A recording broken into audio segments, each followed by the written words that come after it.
Hey friends, Kenji back for another draft. This one is the Artisan Cube.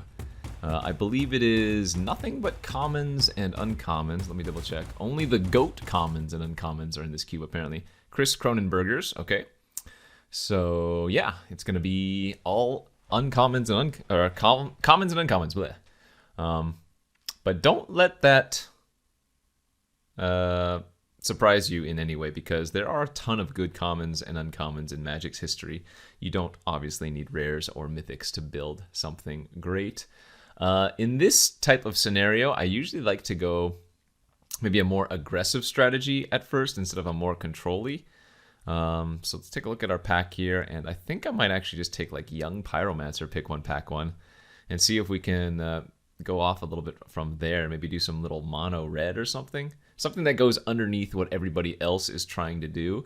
A lot of the times people will be trying to build, dare I say, fun decks, although I think mono red is pretty fun. Fun decks in the sense that they're trying to go big, over the top, or whatever, and do some splashy things. But here, I'm going to stick to my roots, and I'm going to see how this Artisan Cube plays out. So following the Pyromancer, I'm just going to take the Burst Lightning. Other good cards I do enjoy. I've always liked a good Necromancy. Shardless Agent's fantastic. But yeah, let's dip into red and not look back as we get... Oh man, this pack is very good for us. A Chain Lightning, a Porcelain Legionnaire, Mog War Marshal, and a Dragon Fodder. So the question is, what's most likely to come back around? And I don't think it would be the Chain Lightning, so we're going to take the Chain here. And my hope is that Porcelain Legionnaire comes back around, because a lot of people overlook this card. And, well, if you've watched any number of my Legacy Cube or Vintage Cube drafts, you'll know that I often call Porcelain Legionnaire the best 2-drop in red. So let's hope that comes back, but just take the Chain. Oh man, Renegade Freighter now? Y'all remember this card from Kaladesh? This was a big reason people did not like Kaladesh. The fact that Renegade Freighter was a common in it. Yeah, 3 mana, 5/3 trample when it's attacking is kind of disgusting. I'm going to go ahead and take that here over the Charging Monstrosaur. Because, well, I just have nightmares about that card, and I'm sure we can do a pretty good job of giving other people nightmares as well. 5th pick looks like a pretty easy Lightning Mauler. Stick with the red theme. Don't think I'm going to be dipping out at this point. But yeah, no, this cube looks sweet. A lot of times, because you don't have the necessarily raw power level of individual mythics or rares, the games actually tend to play out a lot more. There tends to be a lot more interaction in games, I should say.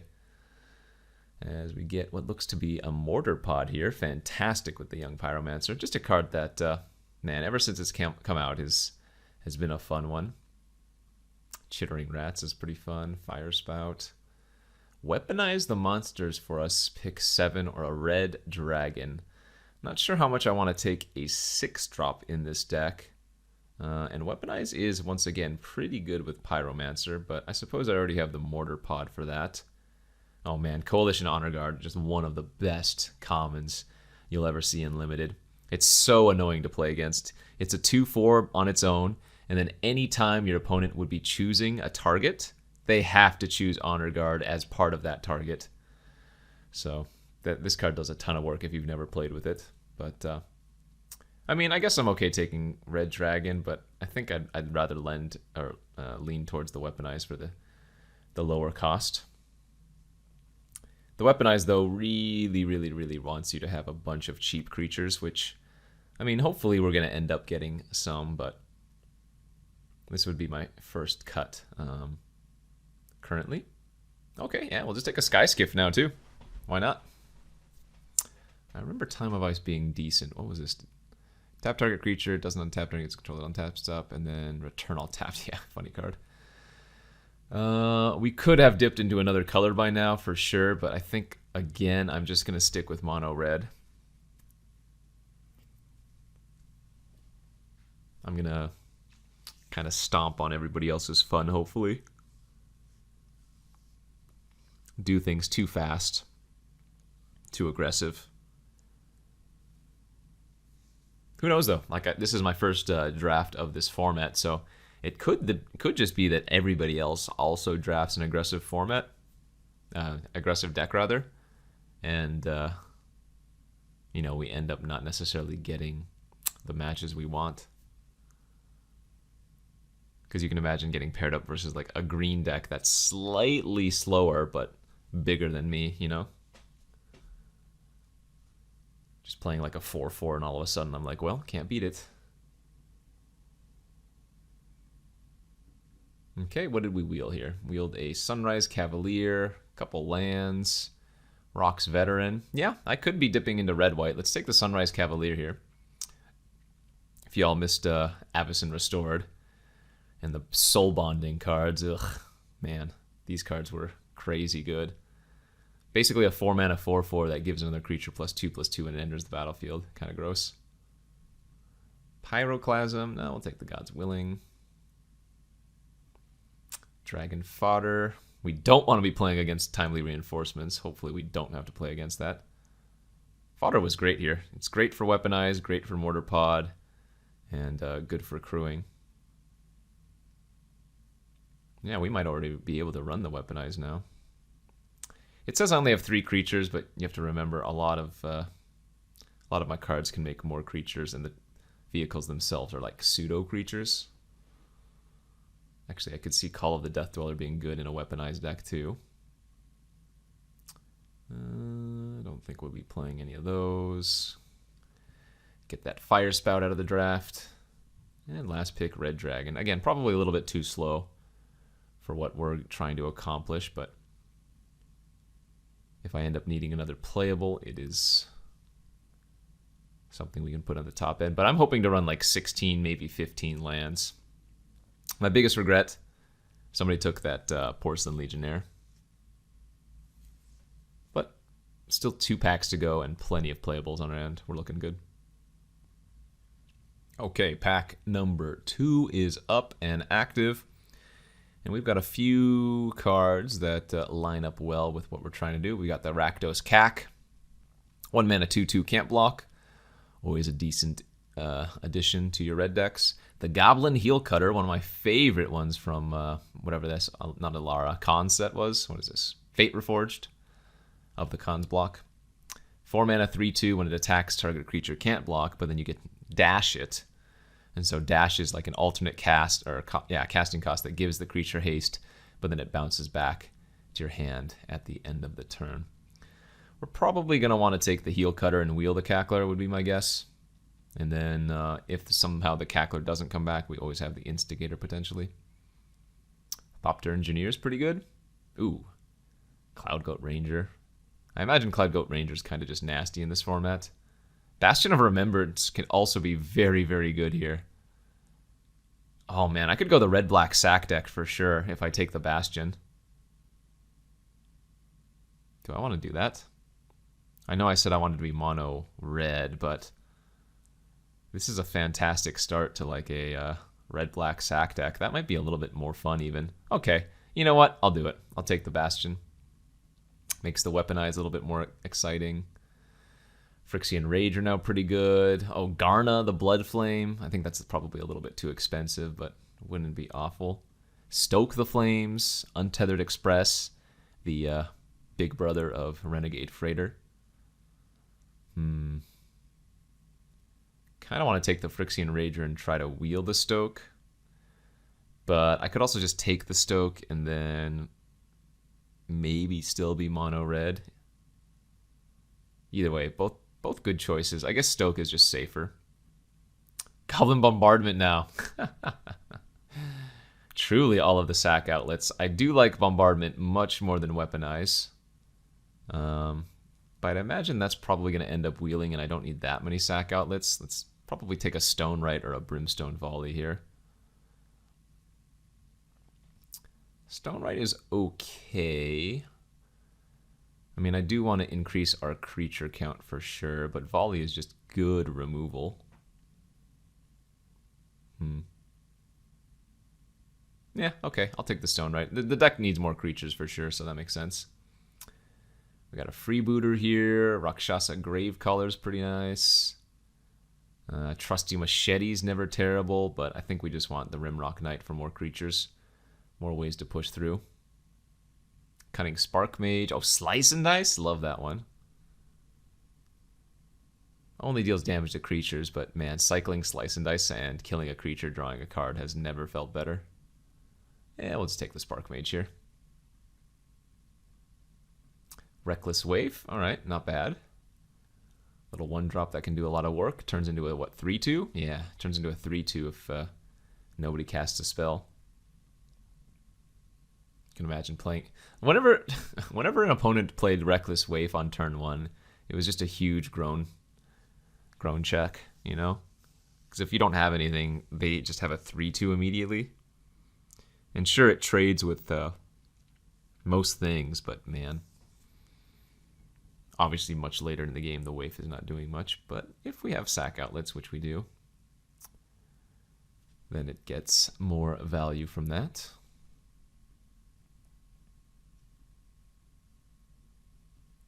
Alright, creature count says 7, but then we have Dragon Fodder, which is also a creature. Mortar Pod makes a creature, so that's up to 9. And then we have 2 other pseudo creatures, I'll say.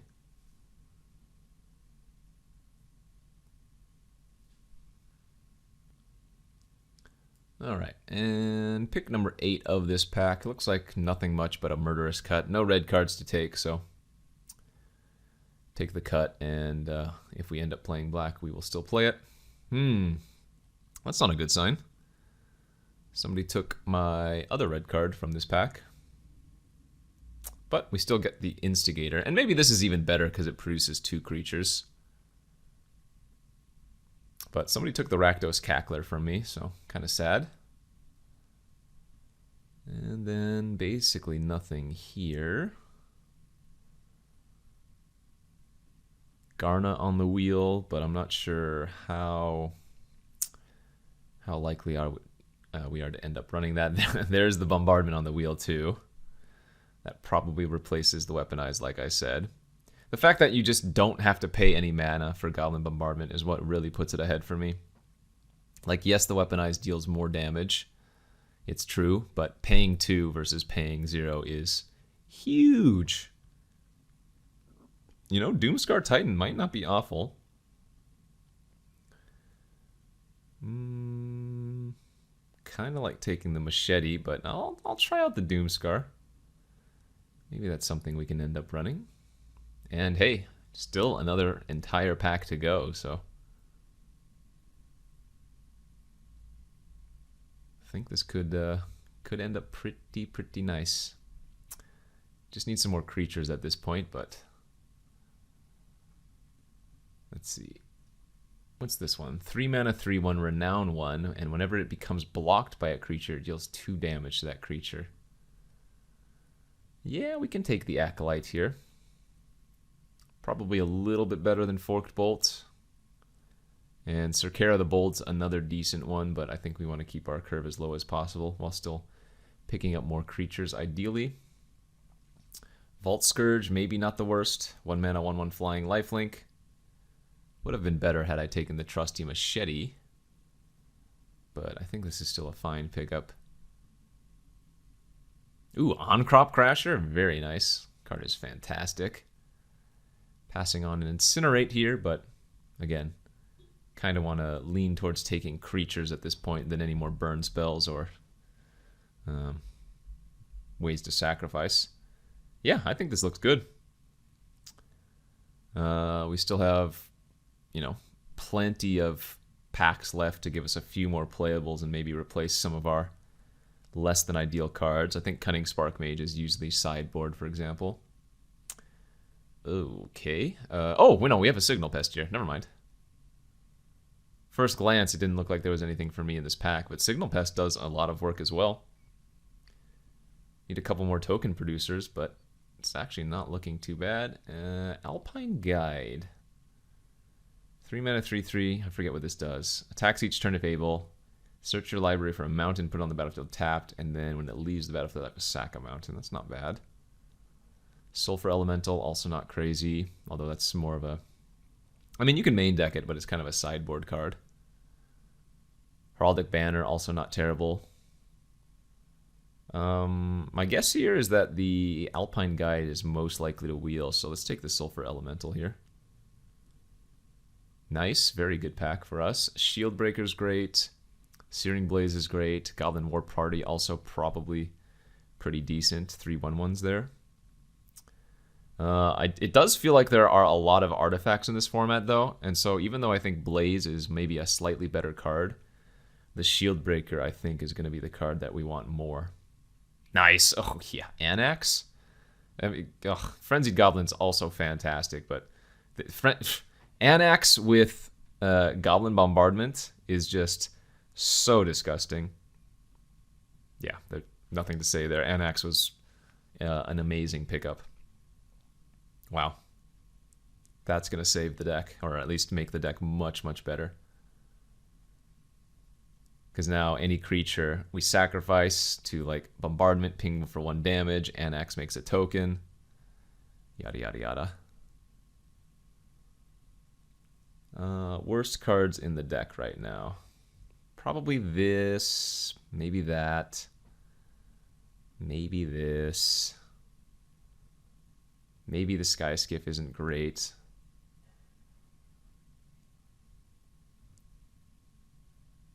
Let's see, one more pack we haven't seen yet. And then I don't think there were too many cards to wheel. There were some burn spells. Forked Bolt, Incinerate. But hey, I'm liking the look of this one. I'm guessing I probably don't want the Doomscar Titan and would rather just get 2 more cheap spells in the deck to run 16 lands. Very, very nice. Let's take this Ether Chaser. 2/1 first strike for 2 that can make an extra 1/1 token for value. Cerkera the Bold came back. Another card I probably don't want to main deck, but maybe we bring this in. Yeah.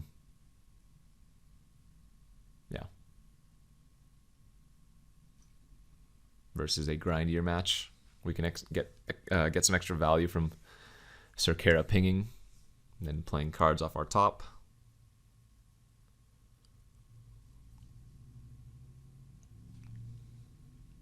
Let's see. Weaponize, no. Spark Mage, no. Don't think we want the Doomy.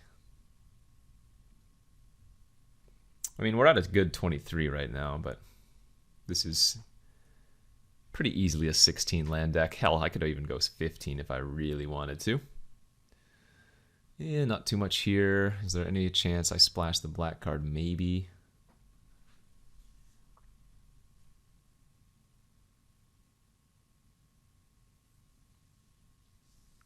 Just one of those burn spells wheeling would be fantastic.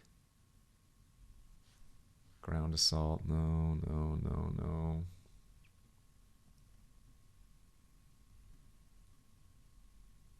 Can we get one of those red cards on the wheel? All right, the Alpine Guide as expected. Last one. Hey, Frenzied Goblin, even better. All right, get out of here, Alpine Guide. It's Frenzied Goblin's time to shine. Bam. 16 mountains. And we call it a day. Yeah, that's great. So burn, I just have what? Stoke, Chain Lightning, Burst Lightning, and then I guess the Mortar Pod and the Goblin Bombardment. But that could have went a lot worse for me. Pretty easy. Let's just go add lands. 16 mountains. I'm not going to run any swamps for Vault Scourge, and if this wasn't a tapped land, I'd run it for the random Vault Scourge value, but because it's not, I think we just submit it like this. Yeah, let's go. 16 lands, 16 creatures. Boom, boom. Round 1 of this Artisan Cube coming up. And here's round 1 of the cube. We have correctly and wisely won the die roll. And our hand looks fine enough. Do really need to draw that 3rd land since we have so many of our expensive spells here, but certainly can't throw this one away.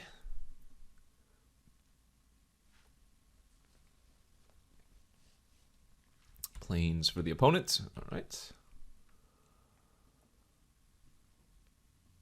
Oh, you know what? I didn't even take a look at the deck list. very carefully. It could very well be that this young pyromancer is really, really bad. How many instants and sorceries am I actually running? Like 3 or 4? Opponent's playing the Gateway Plaza. Okay, that's what we want to see here. So hopefully we draw a land. And can just slam one of these 3 drops and go to town. Perfect. Yeah, I'm going to play Annex here. Attack for 2 and pass.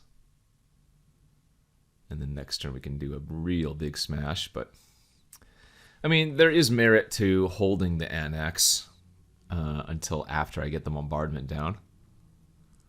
Because if they have, like, exile effects, then I'm not going to get the value that I want, you know?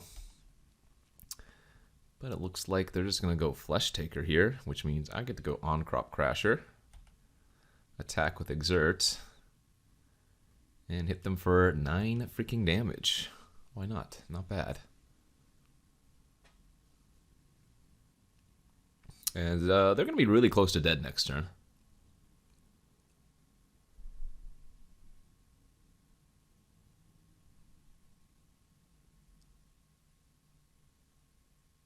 Okay, 4 mana. Oh, Slinging Lieutenant. That actually is really freaking annoying, isn't it? Wow, Slinging Lieutenant with the Flesh Take. Oh, but they're attacking. Okay, that is extremely bold. In fact, are they... How close to the dead are they now? They're very close to just dead here. They can gain 3 life and go to 12, but I think this is going to be really close to lethal. So let's go ahead and bombardment to start. And we're going to shoot the Stone Right at the Slinging Lieutenant. That will give us a token. This is the combo we were talking about during the draft. Goblin Bombardment with Annex is just disgusting.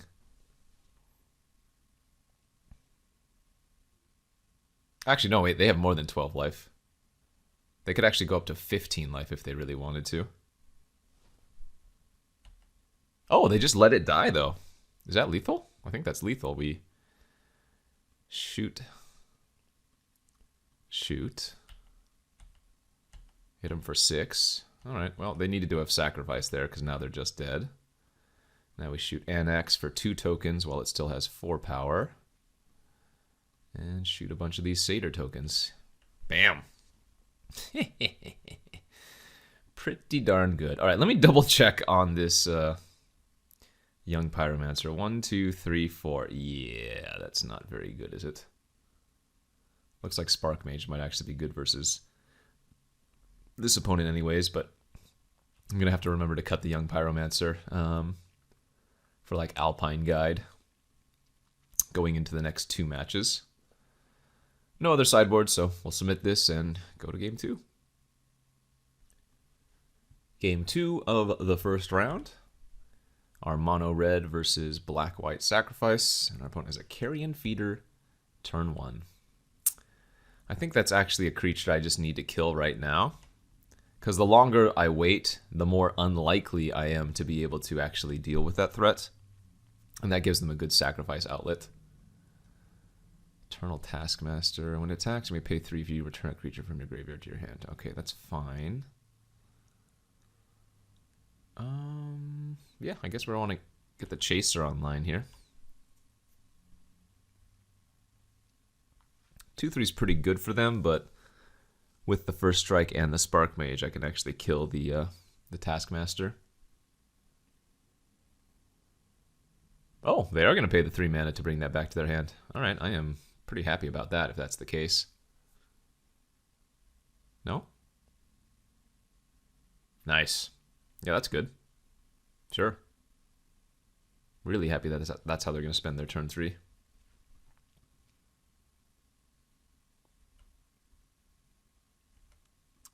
So we can attack for 2 here. We're going to make a token, yes. And then I'm going to play Waif plus Skiff. Say go.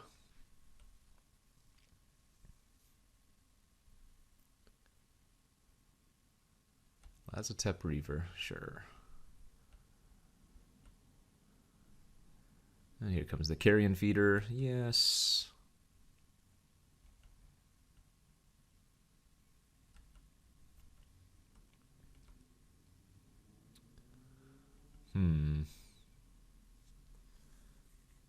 Well, the nice thing is the carrion feeder cannot block. So I think let's crew the skiff. Attack with our first striker and our flyer. Oh, they're just not going to block? Okay. Huh. Well, I guess I'll just let the damage happen. And play out Cunning Spark Mage and pass. They were F6'd, so I would have actually been able to kill their carrion feeder. But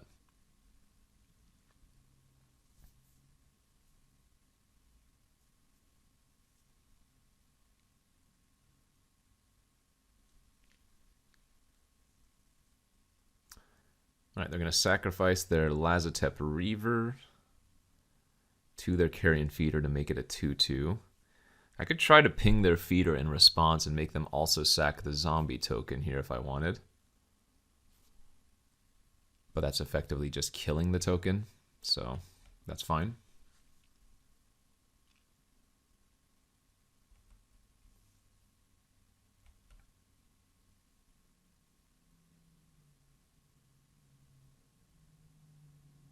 If they pay here, they're basically dead. Wow, fantastic. All right, so we're just going to kill them next turn then. Or, in essence, kill them. Pretty darn close if I can't. So let's ping the token, and that will get them to sacrifice. Oh, they forgot. Well, it doesn't matter. Just to get rid of the blocker was what our game plan was there. They didn't cast any spells, so the waif gets to transform. And we drew a martyr pod. So 3, 4, 5, 6, 7, 8, 9, 10. Oh, wait, is this lethal? I'm going to be mana short. I'm going to be a couple mana short.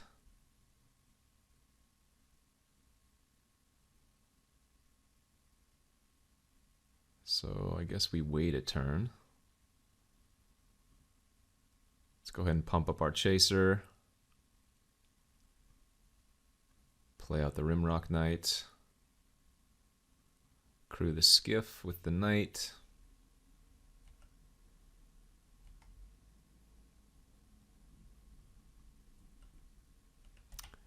Attack in.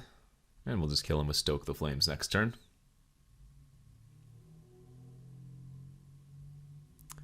Easy enough.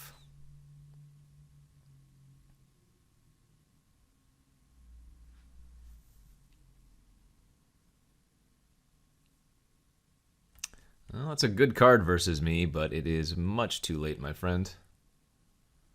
In fact, I'm sure they're kind of just dead on board, eh? Well, maybe not dead on board, but pretty darn close if not.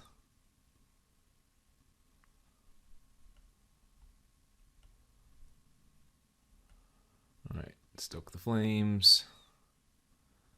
Tap, tap, tap, tap. And easy peasy, 1-0. Okay, here we are for round 2 of this Artisan Cube. We're on the draw with a pretty good looking hand here. Opponent with the turn 1 Elves of Deep Shadow, though. Annoying. Let's go ahead and play Vault Scourge on turn 1. And my guess is I'm probably going to want to Mortar Pod their Elves of Deep Shadow next turn. Be a lot nicer if I was on the play. Oh, but they're attacking. Okay, well that's good. That means they don't get to utilize that 1 extra mana that they have this turn, so go ahead and smash in for 1, play the Mortar Pod, and shoot their elf. We actually have a nice little combo here with the Vault Scourge and the Stonewright, Fire-breathing Lifelink Flyer. River Kelpie. Although ideally I draw lands, which I didn't do here. Alright, let's Stonewright, let's pair. And let's go ahead and attack for 2 lifelink.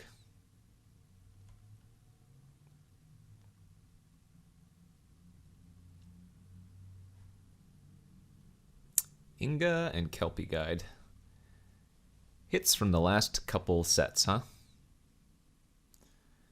Inga might draw them a bunch of cards when it dies.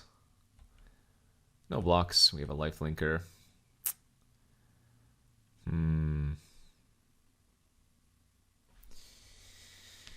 Oh, this is kind of unfortunate.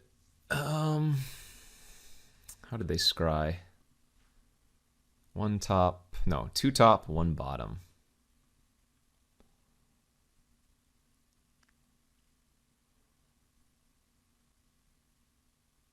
I mean, I kind of want to just pump the Vault Scourge, but I think I also need to keep playing out creatures.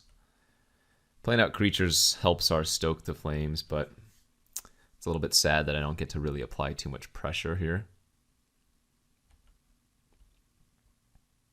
Yep, take the 3.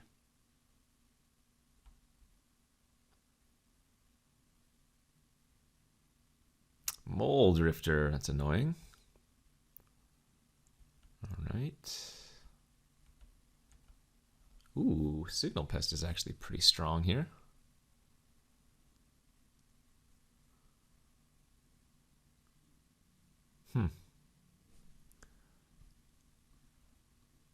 So I think what I'm going to do is just... Oh wait, they can untap their 3/3, can't they? Never mind, that doesn't work.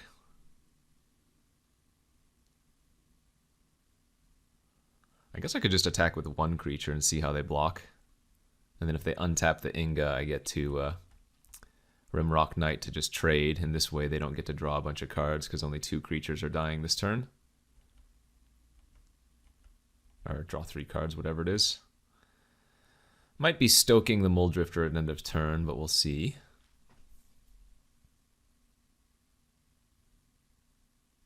Packmate, draw a card. Yeah, that's fine.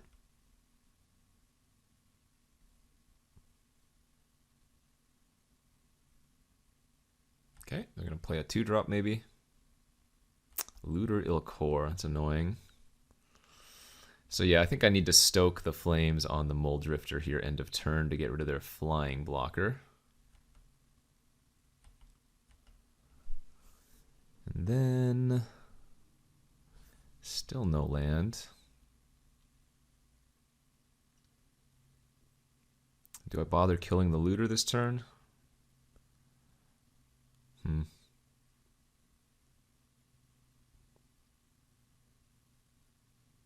Or am I okay letting them loot? Well, let's start first and foremost attacking. Getting for the 2 damage.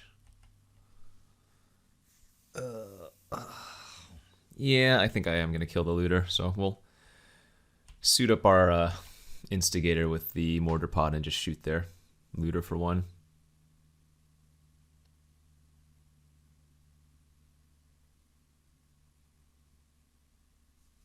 Repeal the Vault Scourge back to my hand. Okay. Could be worse. Take 3 and pass. Well, let's just go ahead and replay out the Vault Scourge. Oh, that looks like they have a counter. They need to untap their land first then.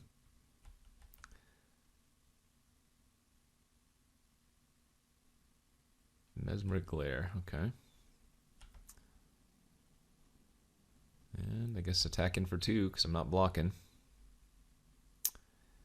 Well, we've done a lot for only having 2 lands, but it is going to kill us here in the end, it feels like. Swamp, too.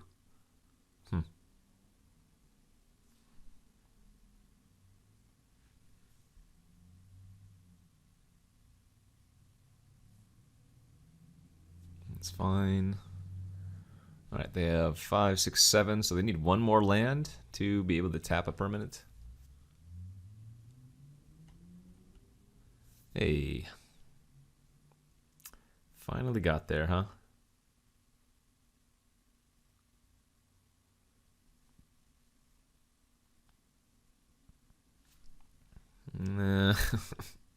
Excuse me. Might be a little too late.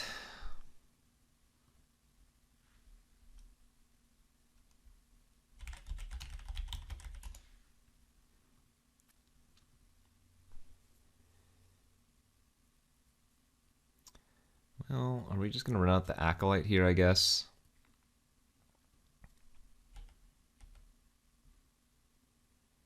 Let's go to combat, see if they do anything.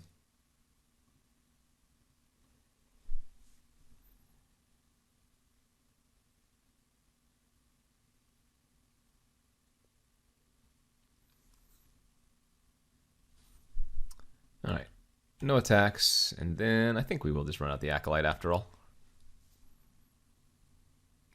Sadly, the Packmate can straight up block it, but yeah, in conjunction with like Mortar Pod, I can kill the Packmate. Oh, they have something to cast end of turn for 3 mana.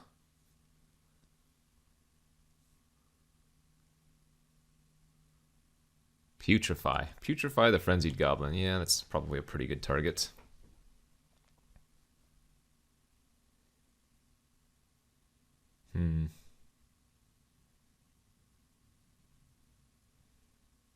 Uh-oh, that's a lot of mana. 8 mana? Oh, Bookworm. Alright, I think we can probably scoop this one up. Getting stuck on 2 lands for the majority of the game meant I couldn't deploy out enough of my threats, and yeah, the worm's going to kill us for sure, so go ahead and scoop that up and go to game 2, where, oh my gosh, I said I was going to cut this and I forgot. Silly, silly me. Spark Mage didn't quite look good enough, so I guess we'll just... Actually, you know what? This might be the matchup where we want to bring in the Doomscar. We can foretell it for 2 and then hopefully get to 5, even though we were stuck on lands there, so yeah. Take out the Pyro, bring in the Doomscar. And, I mean, again, we did fine for getting stuck on 2 lands, but I think if we had hit the 3rd land on time, we were probably going to be in good shape, because I could start deploying out 2 threats a turn.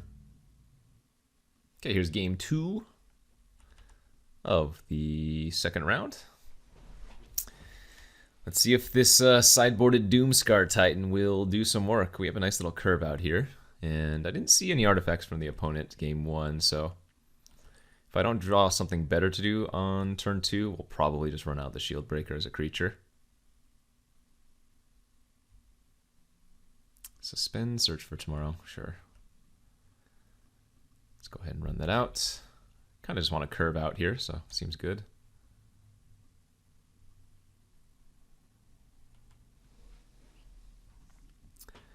Curve out and hit them before they can get their big fatties online.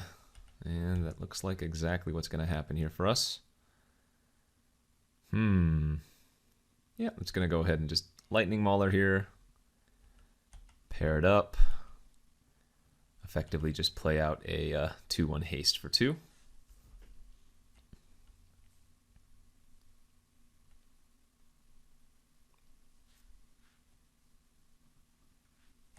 Four mana pass, huh?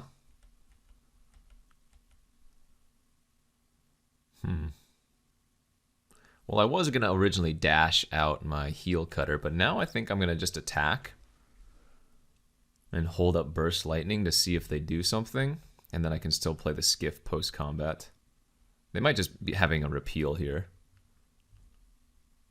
We saw that in the previous game. Oh, they do. They have a Cutthroat. All right. So we'll try to Burst Lightning the Cutthroat.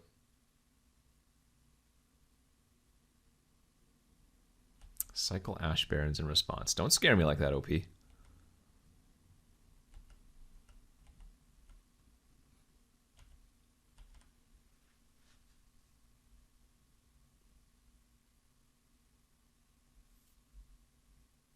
Slimefoot and pass. Ooh. And we drew a Stoke the Flames. All right, I'm definitely dashing here.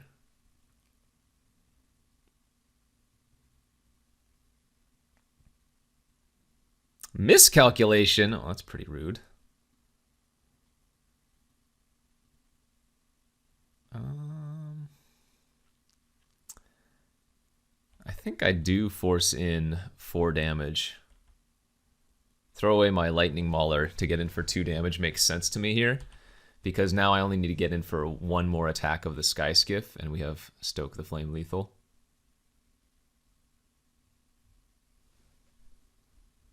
That is a terrifying attack. Ninjutsu? Oh, okay. So this is like desperation draw card then.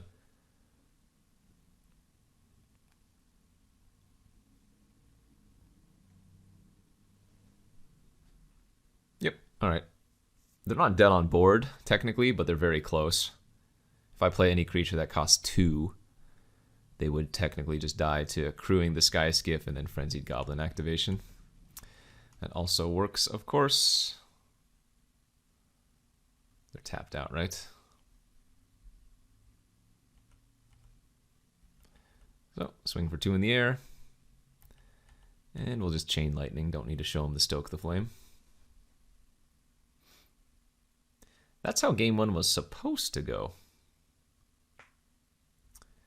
All right, GG go next.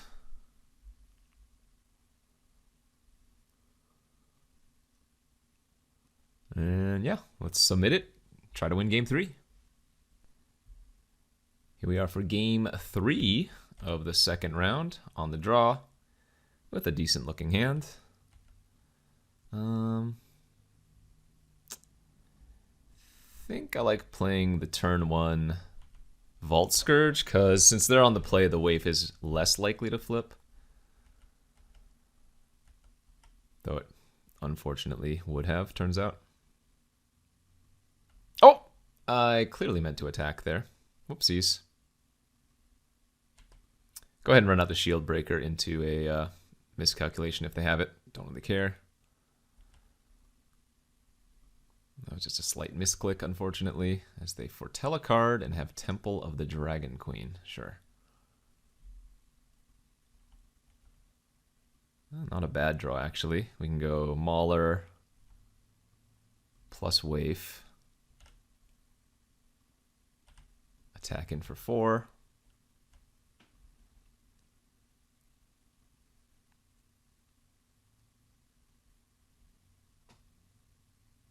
There comes their Packmate off of Foretell.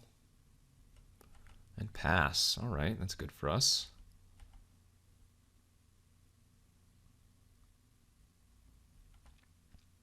So maybe they're going to be the one that stumbles on mana this time. And I can do one of 2 things here. I think I'm going to go with the pass play, which transforms our Waif. My other option was to run out the Freighter. My plan is to flash out the Elemental end of turn here, which is why I didn't foretell the Doomscar. As they play a Kelpie Guide, that's fine. Wow, Crasher was a fantastic draw. All right, let's crash. Exert, smash, smash, smash, smash. Make their Saurus Packmate unable to block. Like, they're going to want to trade here, but then they also need the Kelpie Guide for mana, so it's really awkward for them not to. So remember, they should be at 6 right now, but we're still under, or rather, we're still putting them under so much pressure. They actually traded with, I think, the worst one, right? Because that was the one that was paired with the Mauler. Also could have transformed back to a 1/1.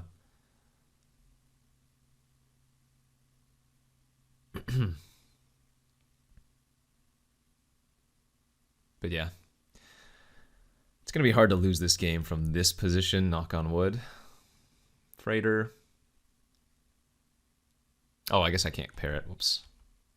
Shouldn't have played it pre-combat. Should have gone to combat first. Because it's not a creature when it enters, I can't soul bond it, funny enough.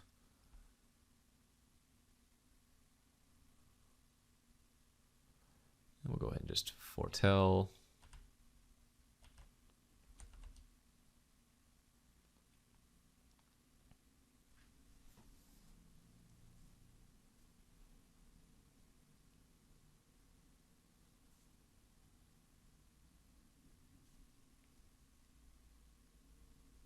So the Freighter is what, 2 to crew? Okay. So I'm not sure what their plan is here, just to pass. I guess we'll play around a 1-mana can't pay spell. I'm definitely just going to run out the Doomscar Titan. It's too hard for them to have a counter and something else. GG's. All right, nice. Got scared after the first game, but we managed to pull this one off. And yeah, 2-0. Let's see if we can go a little mono-red 3-0 here in this Artisan Cube. The third and final round of this Artisan Cube. We have unfortunately lost the die roll when we have our werewolf in our opening hand, but looks like a good enough hand to keep. Still going to lead out with the Wayfear and hope that the opponent doesn't cast anything next turn.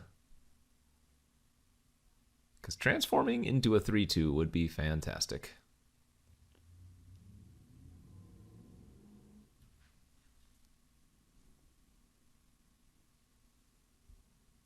Ooh, they're thinking about something. Ah, mortar pod. Boo. Boo. Boo you. All right, fair enough. We will just play Lightning Mauler and say go. Oh, this could be mono black versus mono red. I wonder what good mono black cards are in this format. Morbid Opportunist. Yeah, that's a good one.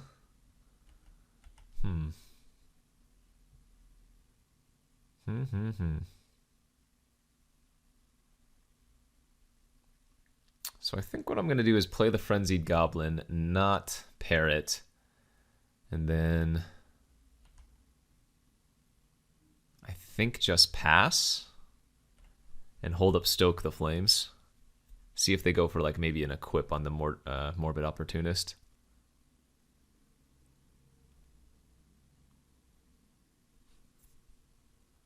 Dusk Legion Zealot, okay. So they're probably going to equip the Mortar Pod to the Zealot then. And we will go ahead and stoke the Opportunist in response.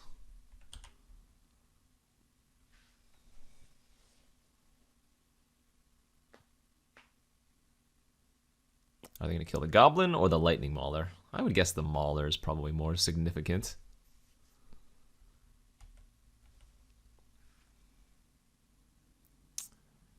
Yeah, let's go to combat. Let's flash out Sulfur Elemental. And this is going to make them sacrifice and kill the Mauler, because otherwise I'm going to get in for 6 points of damage.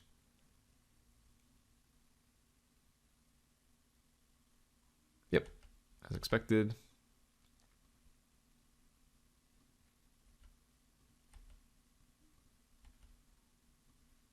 And do I want to use Rimrock Knight right now? I think we're going to wait on the Rimrock Knight.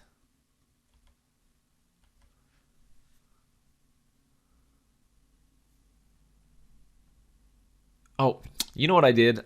I didn't cut the Young Pyromancer again because I'm stupid. Silly, silly me.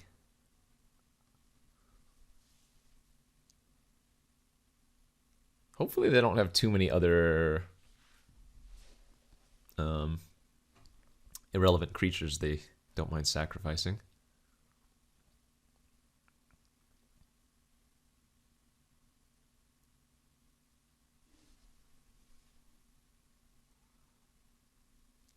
Five's a lot of mana, OP. All right, Order of Midnight, get back their Morbid Opportunist, it looks like, was their play. Sure. That's not a bad draw.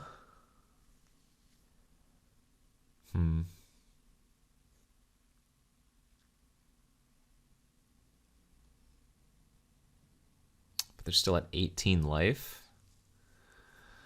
Oh, the Opportunist is going to wreck me. I think what I'm supposed to do here is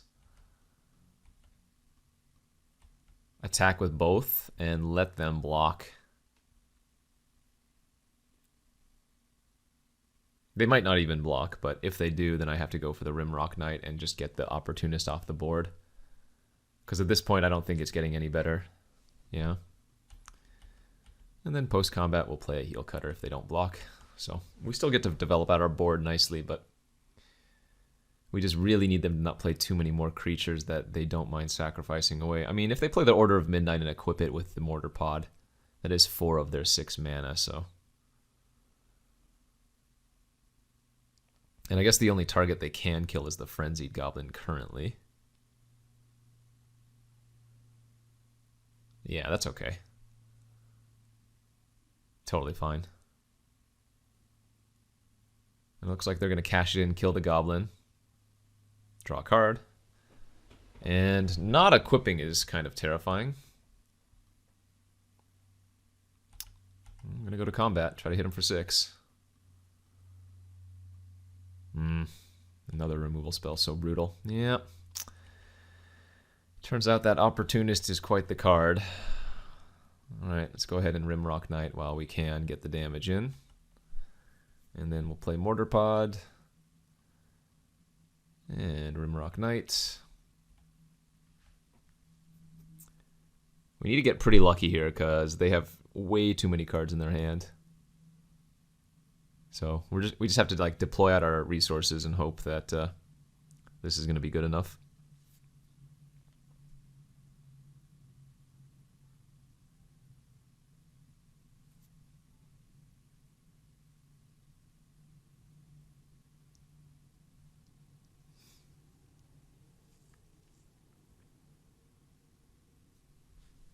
Five cards in their hand, man. They're just counting the number of ways that I'm dead. Carrion Feeder, okay. Well, I guess if they try to equip that, I can just shoot it. Oh, alright. Well, I definitely need to do this now, unfortunately. It's going to give them a card, but I need to kill the Carrion Feeder, otherwise they play the Rakshasa Gravecaller and exploit the Carrion Feeder and get 2 2/2s. This way, if they want to exploit, they lose their Opportunist to get 2 2/2s, which they still might do. Yeah. I mean, I don't think I'm beating this either.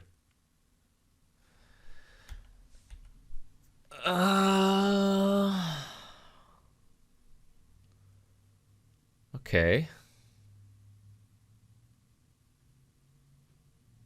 I can force in a little bit of damage with this. So let's equip the Sulfur Elemental and give that 3 toughness. And we're going to attack. Make the 3/6 unable to block. And my guess is we're just going to need to get them in Chain Lightning range. So I need to push all of the damage while I can, while they're tapped out and can't block as well.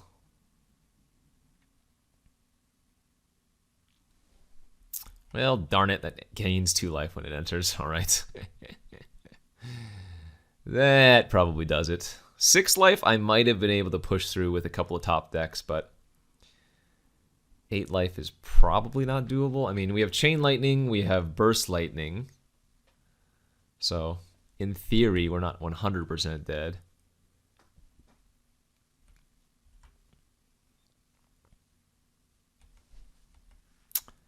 That ain't gonna do it, though.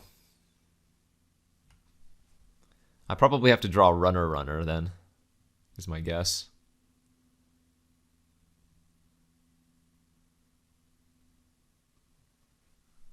Because they're gonna start attacking. Yeah. Dude, turns out Morbid Opportunist. Good card, huh? Taskmaster can start getting back their creatures, too. Okay. That's... Alright, we needed to draw something that turn then. That was our last chance. Good beats. Mono black. The Endbringer of the red deck, huh? Is that how it's going to be? I guess we're going to need to just draw our Shield Breaker.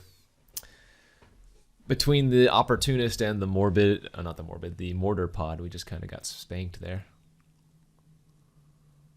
Alright, Pyromancer out, Doomscar Titan in. We'll be on the play this time, which is big. Game 2, final round, down a game. Ooh, and that is a mulligan.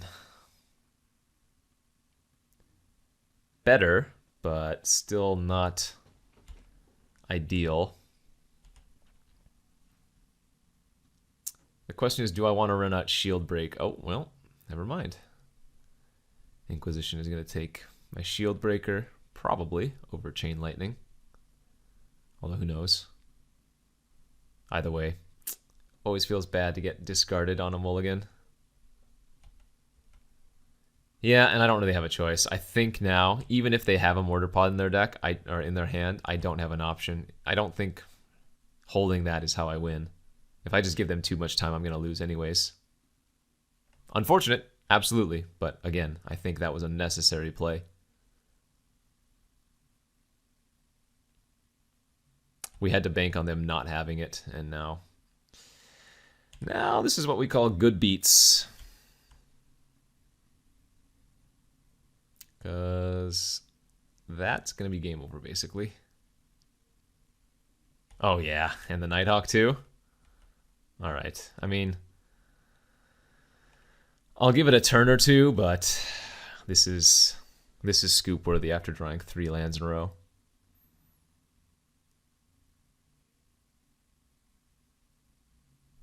Sure. Ultimate price. Equip it up.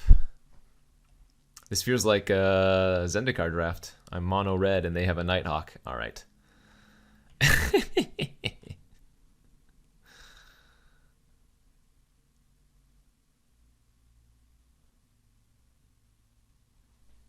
It doesn't take much, opponent. I will probably concede to a 3-3.